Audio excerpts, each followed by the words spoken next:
দক্ষিণ পূর্ব এশিয়ার একটি চমৎকার দেশ, যেখানে আধুনিক আকাশছোঁয়া অট্টালিকার পাশে মাথা উঁচু করে দাঁড়িয়ে আছে সবুজ পাহাড়, রয়েছে সাগরের গর্জন,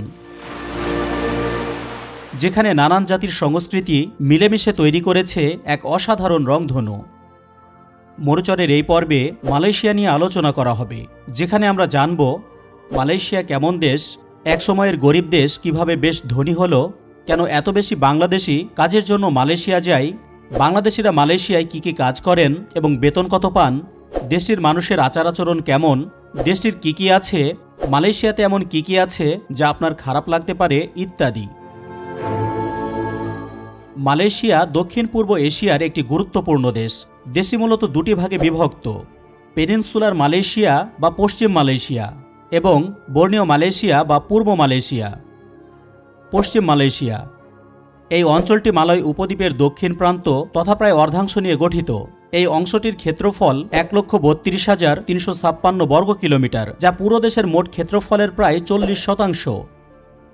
এর উত্তরে থাইল্যান্ডের সাথে স্থল সীমান্ত রয়েছে এবং দক্ষিণে রয়েছে জোহর প্রণালী, যা পাড়ি দিলেই সিঙ্গাপুর। পশ্চিমে মালাক্কা প্রণালী রয়েছে, যার ওপারে রয়েছে সুমাত্রা দ্বীপ, যা ইন্দোনেশিয়ার অন্তর্গত। পূর্বে দক্ষিণ চীন সাগর। মালয়েশিয়ার মোট জনসংখ্যার প্রায় 80%ই এই অংশে বসবাস করে। দেশটির 13টি রাজ্যের 11টি এবং 3টি যুক্তরাষ্ট্রীয় অঞ্চলের মধ্যে 2টিই এই খণ্ডে অবস্থিত। রাজধানী কুয়ালালামপুর, প্রশাসনিক শহর পুত্রজায়া এবং অনেক গুরুত্বপূর্ণ শহর এখানে অবস্থিত। এই অংশটি রাজনৈতিক, অর্থনৈতিক ও জনবসতির দিক থেকে বেশি ঘন এবং উন্নত। বর্ণীয় মালয়েশিয়া বা পূর্ব মালয়েশিয়া এটি বর্ণীয় দ্বীপের উত্তর পশ্চিম অংশে অবস্থিত এবং তুলনামূলকভাবে কম জনবসতিপূর্ণ। এটি মূলত বর্ণীয় দ্বীপের অংশ, আর এই বর্ণীয় দ্বীপটি হল পৃথিবীর 3য় বৃহত্তম দ্বীপ। যাই হোক, মালয়েশিয়ার এই অংশটির দক্ষিণে ইন্দোনেশিয়ার কালিমান্তান, উত্তরে ব্রুনাই, পূর্বে সুলু সাগর ও সেলেবেস সাগর, কিছুটা দূরে ফিলিপাইন, উত্তর পশ্চিমে দক্ষিণ চীন সাগর। দেশটির 13টি রাজ্যের 2টি এবং 3টি ফেডারেল অঞ্চলের একটি এখানে অবস্থিত। রাজ্য 2টি হল সাবাহ এবং সারাওয়াক, আর ফেডারেল অঞ্চলটি হল লাবুয়ান। পূর্ব মালয়েশিয়ার জনসংখ্যা কম এবং পশ্চিম মালয়েশিয়ার তুলনায় কম উন্নত বসতি রয়েছে। এটি বৃহত্তর এবং এখানে প্রাকৃতিক সম্পদের অনেক বেশি মজুদ রয়েছে, বিশেষ করে তেল ও গ্যাসের মজুদ এখানে বেশি। এই অংশটি তার ঘন রেইন ফরেস্ট, আদিবাসী সংস্কৃতি এবং জীববৈচিত্র্যের জন্য পরিচিত। দেশের সর্বোচ্চ পর্বতশৃঙ্গ কিনাবালু এবং পৃথিবীর বৃহত্তম গুহাকক্ষ সারাওয়াক চেম্বার এখানেই অবস্থিত। মালয়েশিয়ার এই অংশটির আয়তন 1,98,447 বর্গ কিলোমিটার, যা দেশের মোট ভূমির প্রায় 60%। মালয়েশিয়ার পশ্চিম অংশ থেকে পূর্ব অংশে যেতে পাড়ি দিতে হয় 650 কিলোমিটার দক্ষিণ চীন সাগরের জলপথ। মাঝখানের এই দ্বীপগুলো ইন্দোনেশিয়ার। মালয়েশিয়ার এই 2টি অংশের মোট আয়তন 3,30,803 বর্গ কিলোমিটার, যা 2টি বাংলাদেশের চেয়েও বেশ বড়। দেশের আনুমানিক জনসংখ্যা 3,45,64,810 জন, অর্থাৎ দেশটির প্রতি বর্গ কিলোমিটারে প্রায় 105 জন মানুষ বসবাস করে। দেশের এই 2টি অংশের চারপাশে অসংখ্য দ্বীপ রয়েছে, যার মধ্যে বৃহত্তমটি হল বাঙ্গি আইল্যান্ড। দেশের মুদ্রা হল মালয়েশিয়ান রিঙ্গিত।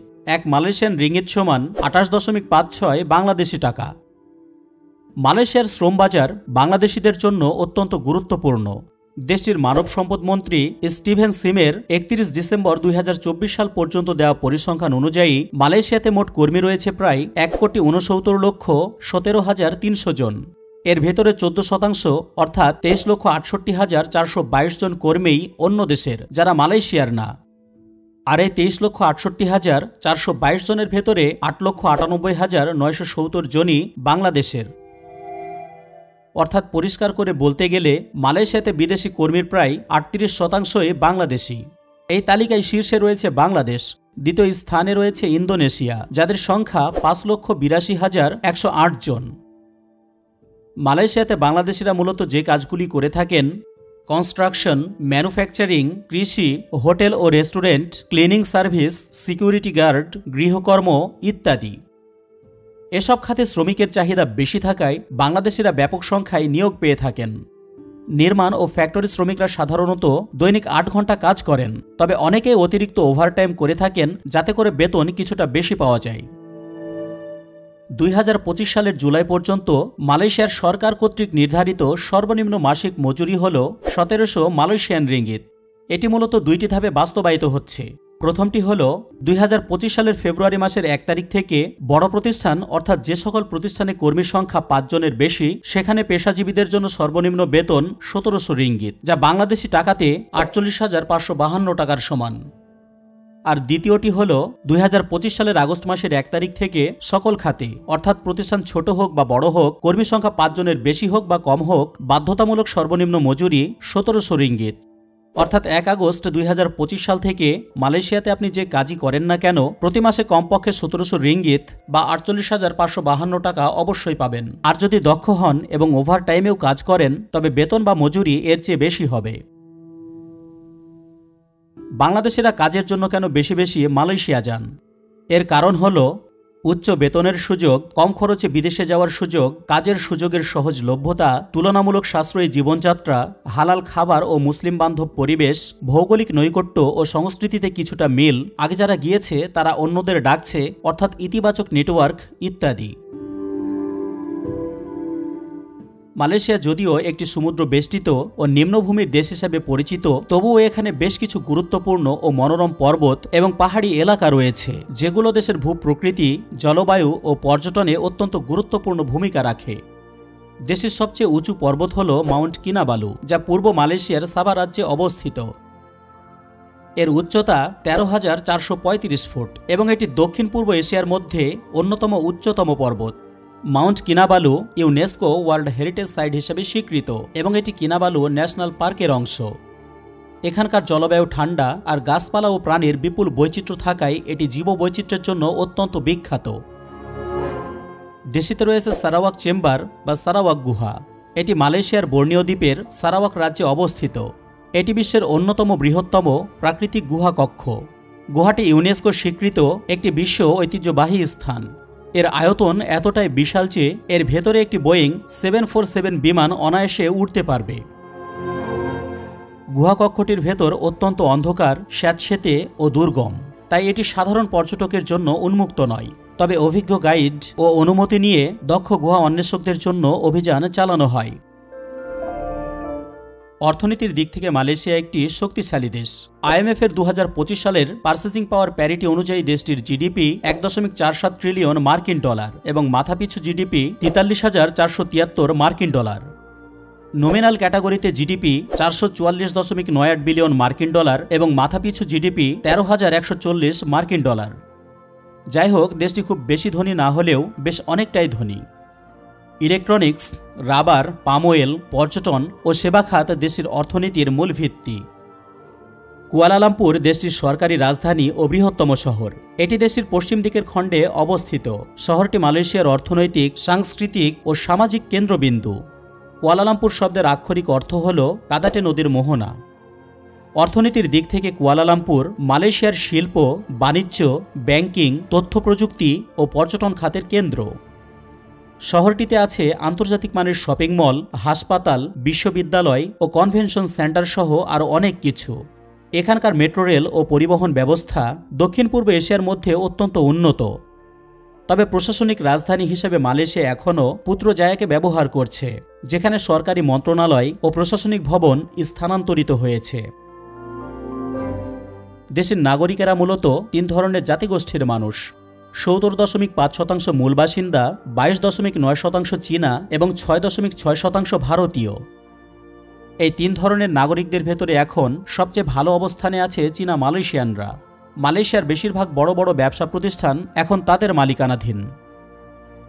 দেশে সাধারণত বহিরাগতদের নাগরিকত্ব খুব সহজে দেয় না। এটি একটি কঠোর প্রক্রিয়া যা বেশ কঠিন। মালয়েশিয়ার নাগরিকত্ব পাওয়া যেতে পারে জন্মসূত্রে, বিবাহসূত্রে, দীর্ঘমেয়াদী বসবাস করার মাধ্যমে। গ্লোবাল পিস ইন্ডেক্স 2025 সালের রিপোর্ট মতে দেশে শান্তিতে 13তম স্থানে রয়েছে, যা একেবারে প্রথম সারিতে পড়ে। এই শান্তি সূচকে বাংলাদেশ 123তম, অর্থাৎ বাংলাদেশের তুলনায় মালয়েশিয়া অনেক বেশি শান্তিপূর্ণ। ওয়ার্ল্ড হ্যাপিনেস রিপোর্ট 2025 মতে দেশের সুখী দেশের তালিকাতে 64তম স্থান পেয়েছে। এই সূচকে বাংলাদেশ 134তম, অর্থাৎ বাংলাদেশের মানুষের তুলনায় মালয়েশিয়ার মানুষ অনেকটাই সুখী। গ্লোবাল টেরোরিজম ইন্ডেক্স 2025 সালের রিপোর্ট মতে দেশটি 52তম স্থানে রয়েছে। এই সূচকে বাংলাদেশ রয়েছে 35তম স্থানে। অর্থাৎ বাংলাদেশের তুলনায় মালয়েশিয়াতে সন্ত্রাসবাদের প্রভাব অনেকটাই কম। মালয়েশিয়ার সরকারি ভাষা হল মালয়। এখানকার প্রায় অর্ধেক সংখ্যক লোক মালয় ভাষাতে কথা বলে। দেশটিতে আরও প্রায় 130টি ভাষা প্রচলিত আছে। এদের মধ্যে চীনা ভাষার বিভিন্ন উপভাষা, বুগিনীয় ভাষা, দায়াক ভাষা, জাভানীয় ভাষা এবং তামিল ভাষা উল্লেখযোগ্য। দ্বিতীয় ভাষা হিসেবে স্কুল পর্যায় থেকেই ইংরেজি শেখানো হয়। এখানে দৈনন্দিন যোগাযোগ এবং ব্যবসায়িক প্রয়োজনে ইংরেজির বহুল ব্যবহার রয়েছে। মালয়েশিয়াতে এশিয়ার বিভিন্ন প্রান্তের সংস্কৃতির এক অসাধারণ মিশ্রণ দেখা যায়। এখানে মালয়, চীনা, ভারতীয় এবং বর্ণীয়র বিভিন্ন আদিবাসী সম্প্রদায়ের মানুষ একসাথে বাস করে। এই জাতিগোষ্ঠীগুলোর নিজস্ব ভাষা, ধর্ম, খাদ্যাভ্যাস, উৎসব এবং ঐতিহ্য রয়েছে, যা মালয়েশিয়াকে সাংস্কৃতিক দিক থেকে অত্যন্ত সমৃদ্ধ এবং বৈচিত্র্যপূর্ণ করে তুলেছে। তাই এশিয়ার বিভিন্ন সংস্কৃতির একটি ক্ষুদ্র সংস্করণ হিসাবে দেশটিকে কখনো কখনো মিনি এশিয়া নামেও আখ্যা দেওয়া হয়। মালয়েশিয়া ধর্মনিরপেক্ষ রাষ্ট্র নয়। দেশের সংবিধানের 3 নম্বর অনুচ্ছেদ অনুযায়ী ইসলাম রাষ্ট্রধর্ম, তবে অন্যান্য ধর্ম শান্তিপূর্ণভাবে পালন করার অধিকার রয়েছে। জনসংখ্যা ও গৃহনির্মাণ 2020 সালের পরিসংখ্যান অনুসারে দেশের মানুষ ধর্মীয়ভাবে 63.5% মুসলিম, 18.7% বৌদ্ধ, 9.1% খ্রিস্টান, 6.1% হিন্দু, 0.9% অন্যান্য এবং 1.7% মানুষের ধর্ম অজানা রয়েছে। মালয়েশিয়া একটি মুসলিম সংখ্যাগরিষ্ঠ দেশ হওয়ার কারণে পোশাকের ক্ষেত্রে শালীনতা বজায় রাখা হয়। বিশেষ করে ধর্মীয় স্থান বা সরকারি অফিসে প্রবেশের সময় কাঁধ এবং হাঁটু ঢাকা পোশাক পরা হয়। সাধারণ জনজীবনেও শালীন পোশাক পরতে দেখা যায়, যদিও বড় শহরগুলোতে এবং পর্যটন এলাকায় আধুনিক পোশাক পরতে দেখা যায়। মালয়েশিয়ানরা অপরিচিতদের সাথে কথা বলার সময় নম্রতা বজায় রাখে। জনসম্মুখে উচ্চস্বরে কথা বলা বা আক্রমণাত্মক আচরণ করা তাদের বেশ অপছন্দনীয়। এখানকার জীবনে পরিবার খুবই গুরুত্বপূর্ণ। শিশুরা সাধারণত বাবা মায়ের সাথেই থাকে এবং প্রাপ্তবয়স্ক বাবা মা এবং দাদা দাদিদের যত্ন নেওয়া হয়। মুসলমান, বৌদ্ধ, হিন্দু ও খ্রিস্টানরা শান্তিপূর্ণভাবে বসবাস করে এই দেশটিতে। Eid, Chinese new year, Deepavali, Thaipusam সহ নানা উৎসব জাতীয়ভাবে উদযাপিত হয়। মালয়েশিয়াতে দেখার মতো বেশ কিছু গুরুত্বপূর্ণ স্থান ও স্থাপনা রয়েছে, যেমন পেট্রোনাস টুইন টাওয়ার। বিখ্যাত এই টুইন টাওয়ার কুয়ালালামপুরে অবস্থিত। 88 তলা বিশিষ্ট এই যমজ টাওয়ারের উচ্চতা 1483 ফুট। এটি 1998 সালে নির্মিত হয়েছিল এবং 2004 সাল পর্যন্ত বিশ্বের সবচেয়ে উঁচু ভবন ছিল। বাণিজ্যিক অফিস এবং আকর্ষণীয় পর্যটন স্থাপনা এখানে রয়েছে। Penang bridge. পেনাং ব্রিজ মালয়েশিয়ার অন্যতম দীর্ঘ এবং আইকনিক সেতু। এটি পেনাং দ্বীপ এবং মালয় উপদ্বীপের মূল ভূখণ্ডের মধ্যে সংযোগ স্থাপন করেছে। সেতুটি 13.5 কিলোমিটার দীর্ঘ, যার মধ্যে প্রায় 8.4 কিলোমিটার জলপথের উপর নির্মিত। এটি মালয়েশিয়ার প্রথম বড় সামুদ্রিক সংযোগ সেতু। ব্রিজটি এই দেশটির আধুনিক প্রকৌশলের এক অনন্য নিদর্শন। প্রতিদিন এটি দিয়ে প্রায় 70,000-এরও বেশি গাড়ি পারাপার হয়, যা দেশের অর্থনৈতিক কার্যক্রমে অত্যন্ত গুরুত্বপূর্ণ ভূমিকা পালন করে। এই ব্রিজের মাধ্যমে পর্যটন, বাণিজ্য এবং শিল্প কার্যক্রম অনেক সহজ হয়েছে। Borneo rain forest. এটি বিশ্বের প্রাচীনতম রেইন ফরেস্টগুলোর মধ্যে অন্যতম, যার বয়স 13 কোটি বছরেরও বেশি। পৃথিবীর সবচেয়ে বড় বন আমাজনের চেয়েও এই বনের বয়স বেশি। বিশেষ করে বর্নিও দ্বীপে অবস্থিত তামান নেগারা ও সাবা সারাওয়াক অঞ্চলের রেইন ফরেস্টগুলো। এই বনে পাওয়া যায় বিশ্বের বৃহত্তম ফুল রাফলেসিয়া, যার ব্যাস 40 ইঞ্চি পর্যন্ত হতে পারে এবং ওজন হতে পারে 10 কেজি। এর গন্ধ কিছুটা পচা মাংসের মতো। পূর্ব মালয়েশিয়ার সাবা এবং সারাওয়াক রাজ্যে অবস্থিত এই রেইন ফরেস্ট জীববৈচিত্র্যে ভরপুর। এখানে বন্য প্রাণী দেখা, ট্রেকিং এবং আদিবাসী সংস্কৃতি সম্পর্কে জানার সুযোগ রয়েছে। পুত্রজায়ার পুত্রা মসজিদে বেশ অনেক বড় গম্বুজ রয়েছে। এই মসজিদটিতে যে কোনো সময় 15,000 মানুষ একসাথে নামাজ পড়তে পারবে। এর গম্বুজের উচ্চতায় 160 ফুট, যা প্রায় 15 তলা বিল্ডিংয়ের সমান। ল্যাংকাউইয়ের ইগল স্কোয়ারে অবস্থিত 12 মিটার উঁচু ইগল মূর্তি রয়েছে, যা বেশ বড়। ল্যাংকাউইয়ের স্কাই ব্রিজ 410 ফুট দীর্ঘ এবং সমুদ্রপৃষ্ঠ থেকে এর উচ্চতা 2170 ফুট। এটি একটি বাঁকা পথচারী সেতু, যা দেখতে অত্যন্ত সুন্দর। মালয়েশিয়ার আবহাওয়া উষ্ণ, আর্দ্র এবং বৃষ্টিপ্রবণ, যা বাংলাদেশের আবহাওয়ার সাথে অনেকাংশেই মিলে যায়। তবে দেশটির তাপমাত্রা সারা বছর স্থিতিশীল এবং ঘূর্ণিঝড়ের ঝুঁকি নেই, যা বাংলাদেশ থেকে কিছুটা ভিন্ন। মালয়েশিয়ার আবহাওয়া উষ্ণ ও আর্দ্র, কেননা এটি নিরক্ষরেখার কাছাকাছি অবস্থিত। সারা বছর জুড়ে এখানে গড় তাপমাত্রা থাকে 25 ডিগ্রি সেন্টিগ্রেড থেকে 33 ডিগ্রি সেন্টিগ্রেডের মতো। হেনলি পাসপোর্ট ইন্ডেক্স 2025 সালের র্যাঙ্কিং অনুসারে মালয়েশিয়ার পাসপোর্ট 11তম স্থানে রয়েছে। দেশের পাসপোর্ট দিয়ে বিনা ভিসাতে 181টি দেশে ভ্রমণ করা যাবে। এই র্যাঙ্কিংয়ে বাংলাদেশের পাসপোর্ট 98তম, যা দিয়ে বিনা ভিসাতে 39টি দেশে যাওয়া যাবে। মালয়েশিয়ার বিখ্যাত কিছু ব্র্যান্ড হল প্রোটন, পেরোডুয়া, পেট্রোনাস, তানামেরা ইত্যাদি। মালয়েশিয়ার একটি জনপ্রিয় ফল হল ডুরিয়ান, যা অনেকে বিমানে বহন করতে চায় না। দুর্গন্ধের জন্য বিখ্যাত এই ফলটি স্থানীয়দের কাছে বেশ প্রিয় হলেও অনেক বিদেশি একে সহ্য করতে পারে না। কিছু লোক ডুরিয়ানকে মনোরম মিষ্টি সুবাস বলে মনে করে, আবার অন্যরা এর সুবাসকে অপ্রতিরোধ্য এবং অপ্রীতিকর বলে মনে করে। এর গন্ধ বেশ তীব্র, যা বেশ কয়েকদিন ধরে স্থায়ী হতে পারে। এই কারণে দক্ষিণ পূর্ব এশিয়ার কিছু হোটেল এবং গণপরিবহন পরিষেবায়, যেমন সিঙ্গাপুর এবং ব্যাংককে, ফলটি নিষিদ্ধ। মালয়েশিয়া পৃথিবীর দ্বিতীয় বৃহত্তম পাম তেল উৎপাদনকারী দেশ। 2023-2024 সালে 19.7 মিলিয়ন টন পাম তেল উৎপাদন করেছে দেশটি। পাম তেল উৎপাদনে প্রথম বৃহত্তম দেশ হল ইন্দোনেশিয়া। পাম তেল শুধুমাত্র রান্নার কাজেই ব্যবহৃত হয়, বিষয়টি এমন নয়। এটি সাবান, কসমেটিক্স, মার্জারিন, বায়োডিজেল সহ নানা পণ্যে ব্যবহৃত হয়। মালয়েশিয়া, ইউরোপ, চীন, ভারত, পাকিস্তান ও মধ্যপ্রাচ্যে বিপুল পরিমাণে পাম তেল রপ্তানি করে। 2025 সালের তথ্য অনুসারে পাম তেল খাত মালয়েশিয়ার মোট রপ্তানি আয়ের 5 থেকে 7% অবদান রেখেছে। মালয়েশিয়া একসময় অর্থনৈতিকভাবে গরিব ও অনুন্নত দেশ ছিল, তবে সময়ের সাথে সাথে তারা ধারাবাহিকভাবে পরিকল্পনা, শিল্পায়ন ও রপ্তানি নির্ভর অর্থনীতি গড়ে তোলে। ফলশ্রুতিতে একটি উন্নয়নশীল দেশ থেকে মধ্যম আয়ের দেশে পরিণত হয়। একসময় সিঙ্গাপুরও মালয়েশিয়ার অংশ ছিল। 1963 সালে সিঙ্গাপুর মালয়েশিয়ার সঙ্গে যুক্ত হয়, কিন্তু মাত্র 2 বছরের মাথায় অর্থাৎ 1965 সালে রাজনৈতিক দ্বন্দ্ব, জাতিগত উত্তেজনা এবং অর্থনৈতিক মতভেদের কারণে তারা আলাদা হয়ে যায়। মালয়েশিয়ায় সিঙ্গাপুরকে জোর করে বের করে দিয়েছিল।